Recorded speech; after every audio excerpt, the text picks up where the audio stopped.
அனைவருக்கும் வணக்கம். நான் உங்கள் ஸ்ரீ அமுதா. இன்னைக்கு நம்ம பாக்குற தலைப்பு என்னன்னு பாத்தீங்கன்னா பணம் வரும் வழி. ஓகேங்க.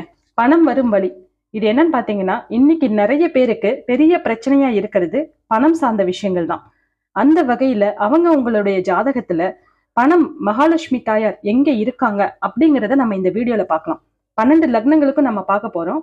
அந்த வகையில முதல் மேஷ லக்னத்தை நம்ம எடுத்துக்கலாம்.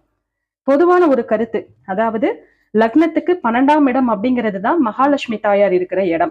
அப்ப காலபுருஷனுக்கு 12வது வீடு மீனம்.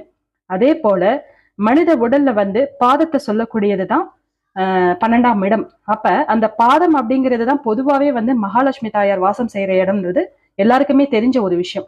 ஓகேங்க. இப்ப இதை நம்ம வாழ்வியல் பரிகாரமா நம்ம என்ன பண்ணலாம் அப்படிங்கிறத நம்ம இந்த வீடியோல பார்க்கலாம். ஓகேங்க. இப்ப மேஷ லக்னம் அவங்களுக்கு 12ஆம் இடம் அப்படிங்கிறது மீன ராசியா வரும். அந்த மீன ராசியில சுக்கிர பகவான் உச்சமாவாரு.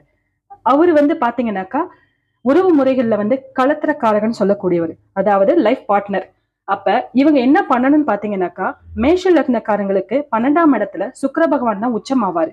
அப்ப களத்திரக்காரகன் சொல்லக்கூடிய சுக்கிர பகவான் அவரை சார்ந்த விஷயங்களை நம்ம வாழ்வியல் பரிகாரமா எடுத்துக்கலாம். அப்படி என்ன பண்ணணும்னு பாத்தீங்கன்னாக்கா உங்களுடைய லைஃப் பார்ட்னருக்கு கணவனா இருந்தா மனைவி, மனைவியா இருந்தா கணவன், இவங்களுடைய பாதங்களை நீங்க அமுத்தி விடணும். அதே போல நீங்க வாங்குற சம்பளத்தை கொஞ்சம் அவங்க பாதத்துல வச்சு நீங்க வழிபாடு செஞ்சு எடுத்து வச்சீங்க அப்படின்னாக்கா உங்களுக்கு பணம் சேர்ந்துகிட்டே போகுங்க. ஏன்னா இன்னைக்கு எல்லாருக்குமே பெரிய பிரச்சனையா இருக்கிறதே பணம் தான். எவ்வளவு சம்பாதிச்சாலும் கையில நிக்க மாட்டேங்குது. செலவாயிட்டே இருக்குது, கரைஞ்சிக்கிட்டே போகுது, அனாவசிய செலவு, இப்படி ஏதோ ஒரு வகையில நம்ம பணத்தை இழந்துகிட்டு தான் இருக்கிறோம். ஆனா அந்த வகையில இப்படி நீங்க வாழ்வியல் பரிகாரம் செய்யும் போது நிச்சயமா உங்களுக்கு பண தேவை அப்படிங்கிறது நிறையவே இருக்கும் இல்லைங்களா? அந்த பண தேவையை பூர்த்தி செய்யும் வகையில உங்களுக்கு பணம் சேர்ந்துகிட்டே போகும். அதனால இது ஒரு சின்ன வாழ்வியல் பரிகாரம் தான், எல்லாருமே செய்யக்கூடிய ஒரு பரிகாரம் தான். இதை நீங்க தாராளமா முயற்சி செய்யுங்க, நம்பிக்கையோட செய்யுங்க.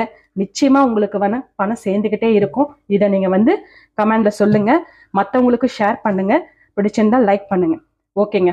இப்போ உங்களுக்கு ஜாதகம் ஏதாவது பார்க்கணும்னாக்கா நான் கொடுக்குற இந்த நம்பர்ல நீங்க கான்டாக்ட் பண்ணுங்க. சிறந்த முறையில உங்களுக்கு ஜாதகம் பார்த்து சொல்லப்படும்.